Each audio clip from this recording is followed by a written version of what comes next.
Hey everybody, welcome to the Blendr Report, where news meets rational thinking. I'm your host, Jonathan Harvey. This is your co-host, Liam DeBoer. Liam, what are we talking about today? Today, we're switching things up a little bit, and we're going to do 3 topics instead of 6, and the goal is to start doing more frequent podcasts. So rather than one per week, one long one, we're going to do a couple short ones per week. But today, we're going to be covering the Globe and Mail saying that Canadians can put their elbows down and keep their heads high, America's warning to Canada that we need to clean up or pay the price, and the fracturing Canadian dream with multiculturalism, assimilation, and the question of national cohesion. All right, let's get started. All right, first off, we've got the Globe and Mail saying Canadians can put their elbows down and keep their heads high. After Prime Minister Mark Carney abruptly reversed course and dropped Canada's retaliatory tariffs against the US, establishment media rushed to frame his climb down as an act of wisdom. For months, dissenters who criticized these tariffs were mocked as unpatriotic or accused of being Trump sympathizers. Now, those same critics are vindicated, yet the press rewrites history to applaud Carney for doing exactly what they decried others for suggesting. Even worse, they downplay Canada's role in the fentanyl crisis and ignore its reputation as a hub for laundering fentanyl profits through casinos and real estate, an issue central to the US-Canada rift. Canada stood shoulder to shoulder with China in picking this fight, violating USMCA rules and embarrassing itself on the global stage. Instead of demanding accountability, the media acts as political cover, telling Canadians to put their elbows down but keep their heads high. So, what are your thoughts on Mark Carney reversing course in the media's framing of this reversal? I mean, this whole thing's a bit of a mess, right? Like, the one campaign promise the guy made was to stand up to Trump, which, of course, he's been completely unable to do. Now, if anyone were paying it, let's put it in a different way.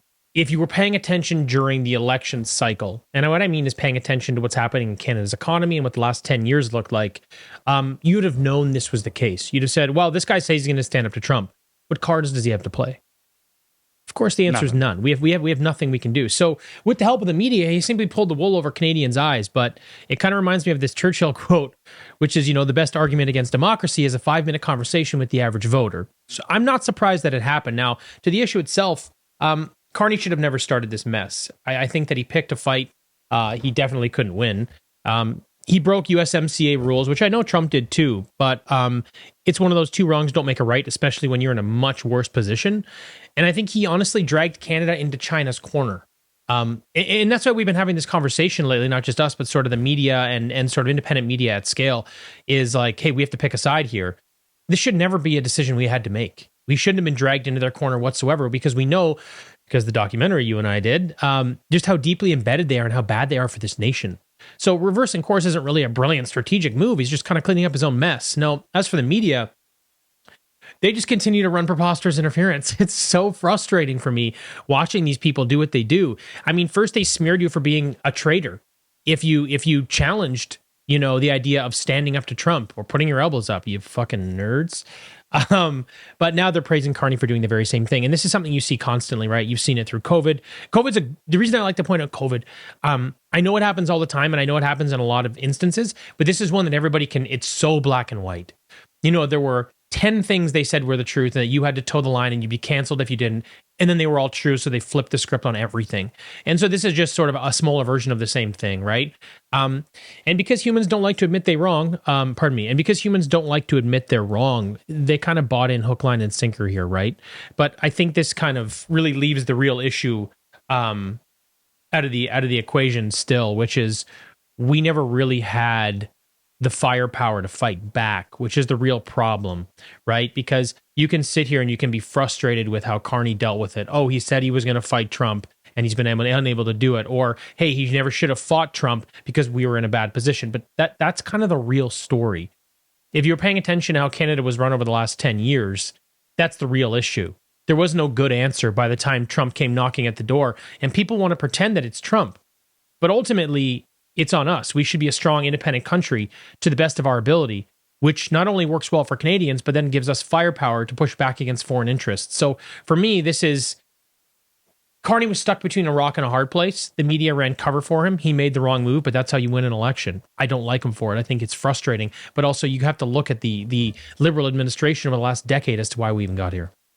Well, yeah, and you see this article in particular. Now, I want to highlight this is an opinion piece by Goldie Hyder, who is the CEO of the Business Council of Canada. So it's the most powerful. It's considered the most powerful lobby group in Canada. The Business Council of Canada, under its umbrella of members, there's member companies employ 1.7 million Canadians. Jesus. So this is the president of that lobby group. So this isn't like some journalist for the Globe and Mail that just got out of university and is writing some stupid piece. It's like this is one of the business leaders apparently in Canada, which is one of the reasons why it's hard as a Canadian not paying a lot of attention to what's going on to believe these people, right? Sorry, go ahead. But the thing that actually the article points out as well that I just want to clear up is that he even admits that the U.S. ambassador to Canada said repeatedly that our retaliatory tariffs were a huge irritant that called into question the future of USMCA. He noted correctly that unlike the American fentanyl tariffs, the Canadian retaliatory tariffs didn't exempt or exclude USMCA compliant goods. So it is actually that Trump's tariffs weren't going against the USMCA. It was only affecting things outside of that purview of our trade deal with America.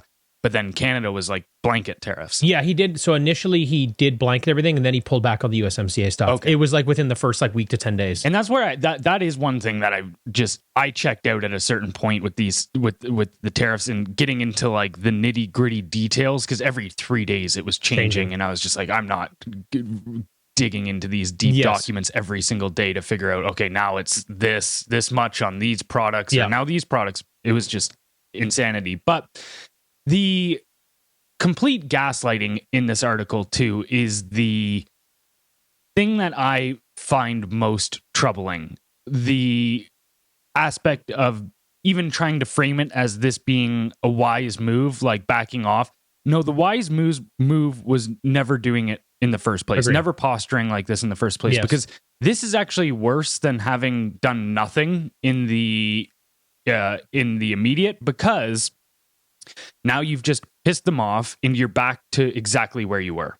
Oh yeah, you're we're in a worse position. You poked the bear, but the reality is if he didn't do this and he didn't say this, he wouldn't have won the election. They chose the moment that Trump got into power and started irritating people with tariffs to go, okay, we have to pull the chute now.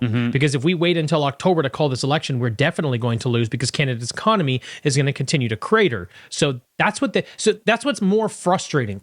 They knew what this would do. The Liberals, again, the people that are in politics are as tapped in or more tapped in than you and I. So we already knew what this was going to do. So they clearly knew what this was going to do. They sacrificed Canada's economy and our future for who knows how long to win another election. That's what happened here. Yeah, and then you see even them say things like, oh, now we can go into the USMCA review process with clean hands and a clear conscience after scrapping these retaliatory tariffs. Sure. And you go, No. Do you think that the negotiators on the other side of the table are going to forget everything you've done over the last 6 months? Not a chance. Like, no. They're not just going to be like, all right, we're back on fresh ground here. If anything, like you've completely pigeonholed yourself. You kind of look like a bitch. Yeah. Like you kind of like if some big tough guy's, going to give you some trouble and you're like, hey man, look, I don't want to do this. But if you try to mad dog the dude, then you put your tail between your legs, he's probably going to give you a thump. It was the equivalent of being like, hold me back. And then as soon as your friend doesn't hold you back, you're just, you back down. Yeah. Now you look like such a little bitch. Yeah. But then the article ends to predictably saying, now that Mr. Carney has removed many of the retaliatory tariffs, Canadians should support him. Nobody wins a tariff war, but Canada would lose a trade war. Again, this is not wisdom. I'm not going to congratulate a dude that we were saying this months and months and months ago before they even put in retaliatory tariffs. We were like, don't do this. Don't do for it. This idea that it's like you stand no chance in this trade war. But now, it's and well, too, even they say things like when we plan based on a strategic assumption that's later proven wrong, there's no shame in revisiting our strategy. You're like, no, there is shame because anybody that was logical and rational knew that this wouldn't have had the false strategic assumption in the first place. Which is annoying because actually that statement holds true, and it's actually a very endearing thing to hear from media and politics. Right. Except when you look under the hood, you go, oh, there's not an engine here. You guys are full of shit. You're selling me a lemon. Great. It reminded me very much of COVID fallout when it was like, oh, we couldn't have possibly known. Well, now the science has changed. Yeah. Actually, guys, science is objective and doesn't change. Right. When it's correct, it's correct. It was, so to me, it seems the exact same play here of just being like, we were just in unprecedented waters, and, we did the best we could, but because we're so wise and we're able to pivot now after doing something disastrous, then you should really trust us and get behind us again. And, what bothers me really is like what I was saying is because people don't like to be wrong, and they associate with and identify with parties and with leaders and with ideas. Everyone's going to buy in hook, line, sinker. No one's going to the same people, you and I, the people listening, the same people who were challenging him when he did this are going to be the same people challenging him now. You're going to have how many people are going to switch sides? 1%.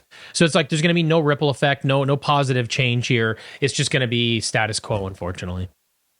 All right, moving on to our next topic. We've got America's warning to Canada: clean up or pay the price. Donald Trump's recent tariffs on Canada go far beyond trade.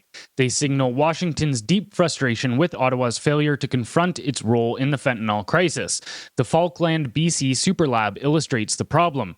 Despite DEA warnings in 2022 about Valerian Labs, a Health Canada licensed company tied to Chinese chemical imports, the RCMP refused to cooperate. Action came only after the U.S. Treasury sanctioned the lab and its owner. When Canadian police finally raided the site in 2024, they found a half-ton of narcotics, 89 guns, explosives, and equipment capable of producing 95 million lethal fentanyl doses. Yet just one suspect was charged. Investigative journalist Sam Cooper in the Bureau revealed how Canada's weak laws, poor intelligence sharing, and lax policing have enabled cartel-linked networks.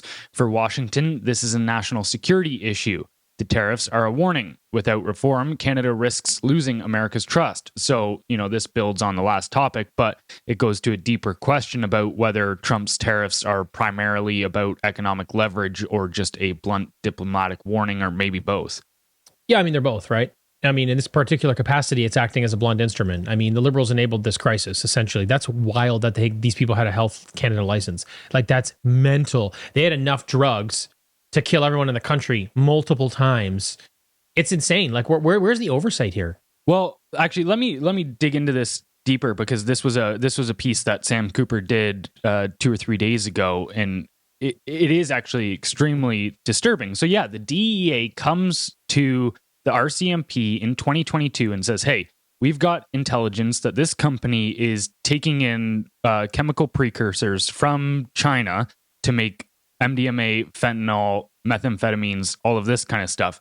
We would like you guys to open an investigation into this and see what's going on. Follow the drugs, follow the money kind of thing, right?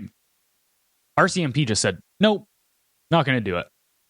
So waited a year after the DEA came to them, and then finally did this warrant and raid. They didn't even fill the DEA in on this, and so the DEA was also pissed about this, because they were like, hey, we've been doing an investigation into all of this since, and now you guys are, first you tell us no, you're going to do no investigation, and then out of nowhere we learn about this raid through the media after it's already done. We've been tying this we network have moving parts here, we're figuring this out. Yes. And so hey, a little bit of sharing and collaboration here would common courtesy within the industry, let's go, would be great, but that just wasn't the situation at all. So all of this is going on underneath the mainstream current and conversation. Of course. And so this is going back to that original article about the elbows down thing. Now it's he even said it, the so-called fentanyl tariffs. It bothers me. I can understand if when the tariffs first came and Trump said this is because of fentanyl, you're like, oh, wait a Canada, minute. That doesn't make sense. But now, months and months after this, where you could have looked into it and gone, what's the real story here? But people don't want to, because it'll challenge their narrative. Yeah. This is the issue you have.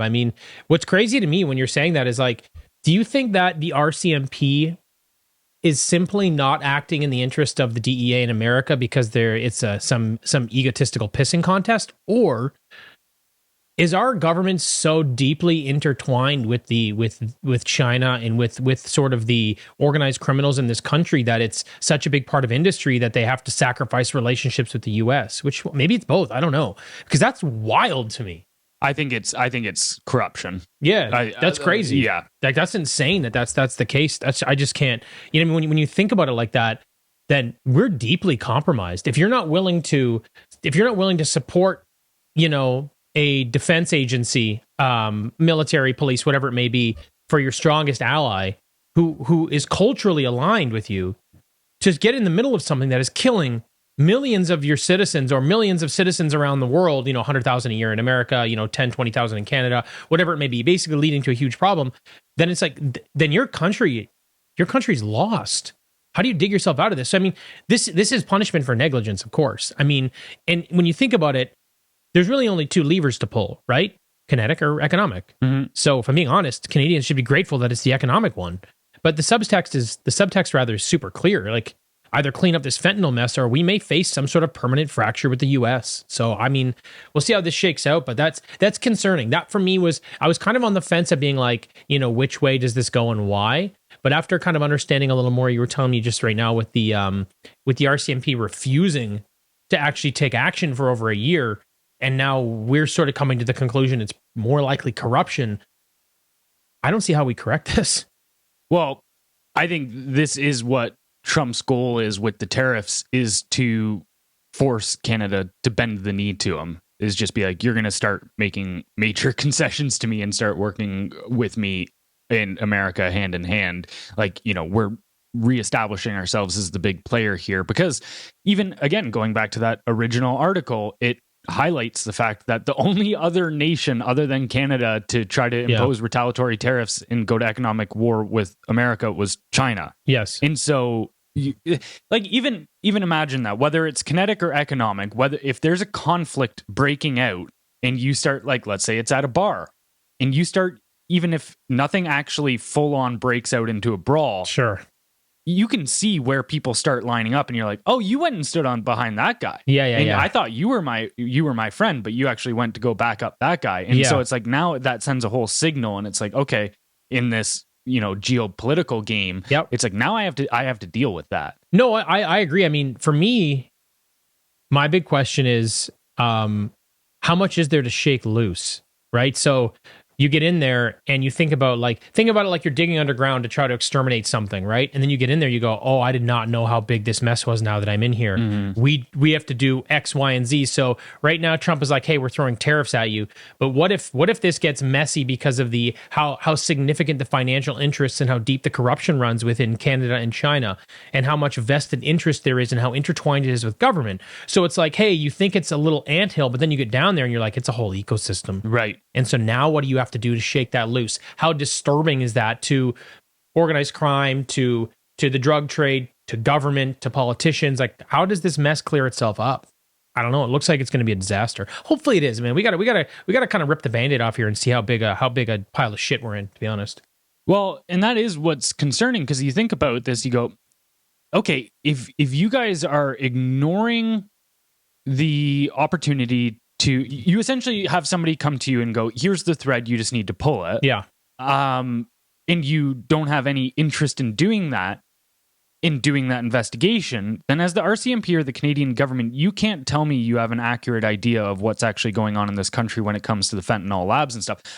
Or you do, and you're behind it, or you're a part of it, and you're letting it happen. And that's where I'm at now. I'm at this place now where I'm like, oh, you're just complicit. Right. You're complicit. And don't get me wrong, it could be one of those like blind eye situations. Like, you know, when you were a kid and you smoked weed and you didn't tell your parents, but your parents knew, you just didn't talk about it. Like, yeah, we know he's high as fuck. He just went to the fridge at 10:30 p.m. But we're not going to talk about it. We'll just let it be. It may be one of those situations where we're like, yeah, okay, well, we're getting paid from these people and we have their support, and yes, but we're not going to really dig in to see how deep this goes. But then the thing is, when you get in those situations, obviously I'm going to have to leave that analogy behind because it'll be irrelevant now. But if the group that's moving the drugs is such a significant player in your game to keep you elected or to keep you in power, Well, now you're willing to do a lot to let those people do what they do. And again, you may not really know how deep it goes, but it doesn't matter anymore because of how important it is to you. And if I'm the guy, like, think about it. If I'm China, and these are the levers that I'm pulling, and we know their government's intertwined with all this shit.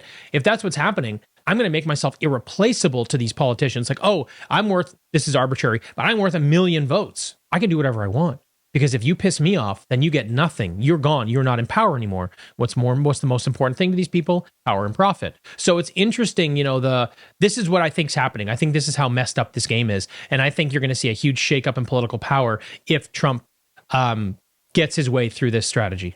I think another part of it too is just straight up fear of even just public officials as well. There's definitely, politicians and bureaucrats and stuff that are on the take and they're completely okay with what they're doing. But I'm sure there's also some that have had their consciences completely wrapped and just put into tangles because, like, even you go back to that Barry and Honey Sherman case, right? Where you see, okay, if you're a politician or you're anybody in Canada, you see, okay, organized crime can go in, kill 2 billionaires. Like, these people were on the Forbes list. Yes. They were high up in the global pharmaceutical game, billionaires. And I think they were top 10 wealthiest people in Canada, definitely top 20. But organized crime can go in, kill both of them, stage their bodies like the statues that are in their house. So there's no question that it's not foul play at that point when you're staging bodies. Yes. And the police will say, domestic homicide, it was a domestic event, just case closed, move on. And you're like, so you're watching this, even if, let's say you're even in the RCMP, and you just see, okay, well, this is clearly the political will here is obviously okay with billionaires being taken out and trying to sweep it under the rug. Like, who am I going to be to stand up? And so I think a lot of it is even just fear too. Yeah, it's a huge mess. Today's podcast is brought to you by All Day Coffee. Do you love your coffee but overdo it sometimes? Get the jitters, a little anxiety, or have sleepless nights if you sneak in a cup just a little too late? Well, I do.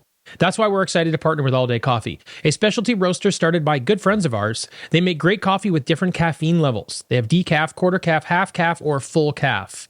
That means you can still enjoy your morning cup, an afternoon pick-me-up, or an evening brew without the shakes or the crash. Personally, I've switched to half calf and it's been a game changer for me.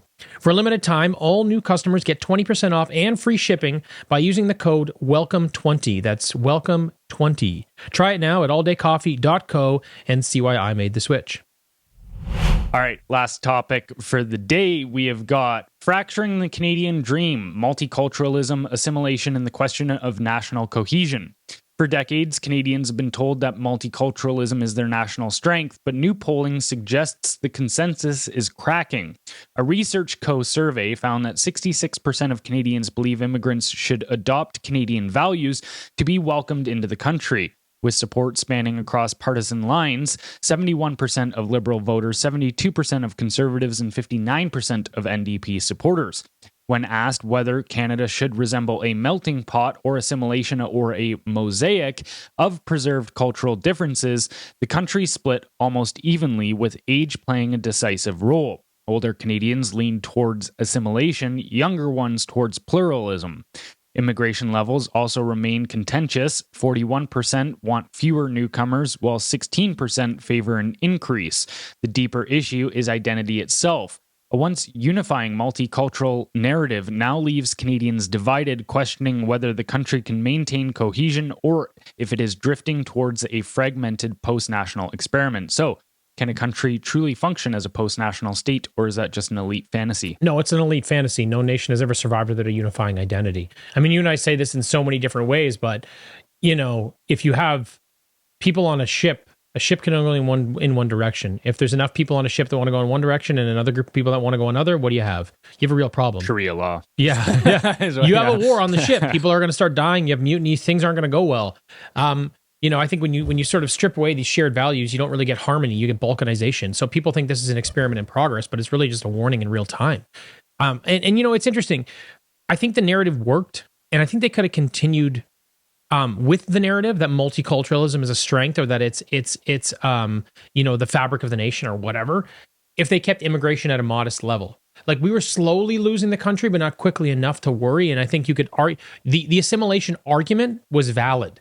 Like my dad will still tell you, oh, well, just give them a generation and they'll assimilate. I go, yeah, but what if too many people from a different culture come in all at once? Then there's no assimilation. Well, things will eventually settle. I go, yeah, things will definitely settle, but what does it look like and who leads the country? Brampton. Yes. What direction are we going? Because the thing is, there are different cultures have different motives, right? And you see a lot of if you look through the past and you look from like the 70s, you had the Italians, the Portuguese, through the 90s, a lot of the Chinese were coming in, and Canada continued sort of molding and changing its look. Now you've got a lot of people that are from Muslim cultures and Islamic culture. Each one of them has sort of a different approach. And you're seeing right now, if you see things online, this isn't me making it up, you just see it online, people from the Islamic culture sort of demand that we assimilate to their way of life. They do this as they move into other countries. I mean, you look at Edmonton right now, and they are funding, not government. It's being crowdfunded through their own people, but it's an $80 million school that's like a Muslim specific school. So you're seeing this sort of happen right now, and that to me shows how many people are here, how many people are from that culture, and how much support there is for it. And I don't mean to pick on one culture, but what I think is important to point out though is if you have a culture that has a sort of dominant narrative they want to stick to and they refuse to assimilate, well, what do you think happens to a country? Right. Without assimilation, you don't have a country. You have rival tribes managed by bureaucrats that are trying to maintain power. And I think Canada proves, like this poll, it just sort of proves they've had enough. I mean, the more the feds are pushing this sort of post-national experiment, the more divided and cohesive this country becomes. So again, I kind of throw this question at you. What is it too late? And what do you think the country looks like? What is Canada 2.0? Because I think it's coming no matter what. Well, I think we're going to see this all across the West play out because I think it inevitably heads to conflict. Multiculturalism, as you were pointing out with the ship analogy, yeah, it's like a bunch of people having different compasses. And It's like eventually, once one feels they're getting far enough off of their preferred trajectory, they're going to start fighting to grab the wheel. Correct. And so when that happens, I don't know. But you even see it with the British problem on especially the Islam front is way further along than in Canada or America. UK has fallen. Well, it's really bad, but even 20% of Muslims polled in the UK want Sharia law. Right. So that's 1 in 5 that wants to impose their religious doctrine on the entire UK society through government. And what's interesting about a couple interesting things that I would point out. And of their top 10 largest cities, I think over half of the leaders of the mayors of those cities are Muslim. Right. Now, this is not a huge deal. This is but it's a population thing worth noting. The number one name in the UK is Muhammad. Now, there's a bunch of other English names past that, but it just shows you procreation rate and just where it's heading. And all of these new censorship and speech laws directly support Muslim culture, not their traditional English culture. Like the other day, and this is I didn't think this was real, so I didn't give it any air. Then I saw it reposted, and then I actually saw it and the guy was being inflammatory, but he said we love bacon because Muslim culture. Yeah, he's taunting. But. Sure, but like in no world should that be enough to get you arrested. No, 100% not. But it is. So you see like where it's going and what that looks like. They're a bit different in terms of how they were already integrated with Muslim nations or Muslim culture. But it's happening here. It looks like that's the writings on the wall. Mm-hmm. Well, you look at that one in 5, right? That wants Sharia law. Then you go, all right, what are you going to start putting government policy in to inhibit pork consumption? Are you going to like hijabs on women? Like that's what comes down the pipeline with Sharia law. Correct. And again, it's by force. It's not just a simple, oh, you have your way of living, I have mine. It's like, no, they want to use the government in order to enforce this on everybody. This even goes back to the Islamic Brotherhood and their whole idea. It's so funny how much these Marxists and Islamicists overlap, because even Muslim Brotherhood in the Fabian Society, which is the British Socialist Society, they have the exact same plan. Obviously, they're trying to implement different things, but both of them say like, yep, we just need to do it through slow reforms generationally, and so it's a time bomb kind of thing. But that's where they're headed. I think the one silver lining is the fact that now you're starting to see the conflict within the left-wing sphere. So, yes, for instance, when it was always, because this is a Marxist idea, right? Is oppressor versus oppressed. And so their whole idea is, well, progress is pushed forward by the oppressed people overthrowing the oppressors. And that was great while they were trying to get women to overthrow men, and while they were trying to get gay people to overthrow straight people, and while they were trying to get black people to overthrow white people. And they were setting up all these oppressor-oppressed dynamics. But now you're starting to see, the leftists, especially in the Western world, that were propagating these narratives through media and entertainment and such. Well, now you've ran out of people that you consider enemies, people like you and I, to throw these oppressed groups at. And now you're starting to see it where just this week, right? The Palestine rally shut down the Pride Parade rally in Ottawa. And so it's like, now you guys are left eating your own. You cannibalize each other. Yeah. This is sort of the nature of that. There's a story I was listening to one time. It's sort of the nature of the woke and the victimology and all this other stuff is eventually you cannibalize yourself. Mm-hmm. It's that tribe. There's a tribe in Africa where trophies were when you cut off the head of somebody who encroached on your territory. And if they encroach on your territory, you cut their head off. That's a trophy. The tribe cheers for you. But eventually people go, well, I'm just not going to encroach on their territory because I'm going to get my head cut off. So what happens is there's no more trophies. Well, now people want them. So then they start cutting each other's heads off. And this is a true story. So what was happening there, so they could have those trophies. So you end up cannibalizing your own people eventually because there's no one left. Mm-hmm. That's exactly what seems to be happening here. Well, that was even built in. Now, this isn't, there's different wings of Marxism, and there's different groups that think differently. Like, even, for instance, Fabian Society with the UK. Like, even Pierre Trudeau was an honorary member of the Fabian Society. Keir Starmer was in the midst of the Fabian Society. Actually, even going back to George Orwell was part of the Fabian Society. Same with Aldous Huxley as well. But either way, there's different. So those people believe in slow democratic reforms. They don't believe in violent revolution. Right. But then you have, say, more violent Marxists. Marx originally himself was definitely very violent. But you've got this idea that came out of the Bolsheviks in the Soviet Union with Trotsky, who had the idea of permanent revolution. So he said every time the oppressors overthrow the oppressed, well, they just become the ruling class. That's the new status quo of oppression. So they need to be overthrown. Yes. And so it's this vicious cycle. He was like, the revolution needs to be permanent.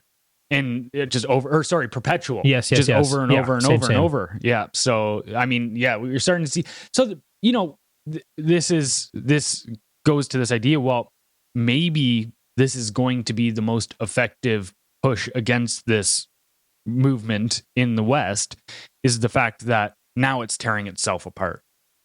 Well, you're also seeing in that poll that this was pretty evenly split. It was 71 and 72% of liberals and conservatives kind of felt the same way, that they want to start seeing assimilation because they're losing their country. And the issue that I would have, this would be the concern though.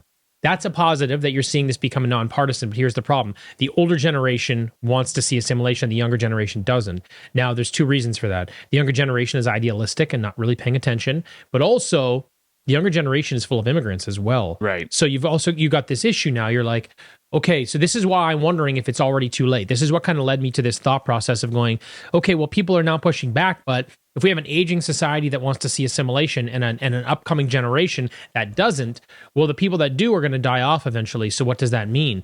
Are people going to change their strategy over time? Or are we just lost now because the majority will then, over the next 10, 20 years, just say, no, we don't want assimilation. We don't care. We're going to let it go this direction. And Canada 2.0 looks like X. You know what I mean? That's honestly what I see. I see that because I think the younger generation are the ones really pulling the levers for the most part. But I also think that, and I say this all the time, Canada's built on these social programs. So you have to replace the populace or we will be crushed under our own weight. So you have to keep pumping people into the country. So if you have to keep pumping people in, you kind of know where they're coming from, right? And those people already don't want any assimilation. Only the aging populace does. I think that it becomes this self-fulfilling prophecy where you lose your identity, or it becomes, like I say, Canada 2.0. I don't think the repopulation narrative is as set in stone as it is, in the sense of you have to keep pumping people in here. I think at this point it's way more negative than it is positive. Like, don't get me wrong, it's the engine of the economy right now. Yes.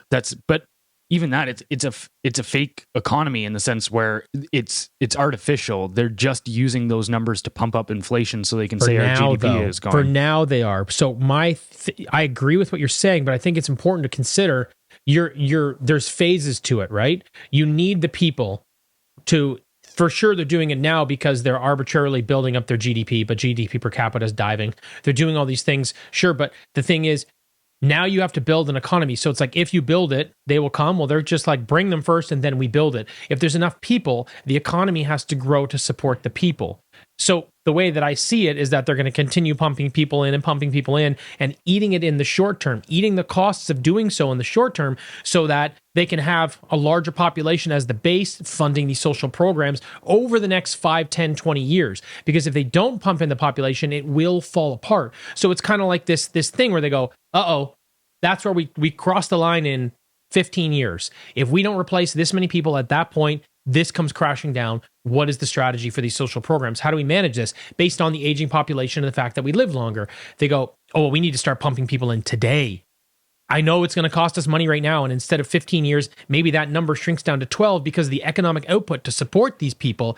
But if we don't bring them in, we're totally screwed. So we have to continue pumping and pumping and pumping. And then naturally, the more people, supply and demand will take effect. And then we will naturally have to build an economy around it. Housing, infrastructure, healthcare, retail, you name it, right? So that's, I think, the only strategy they have. It looks ugly today from where you and I are sitting, but I think they'd have no other choice. So I think it's both.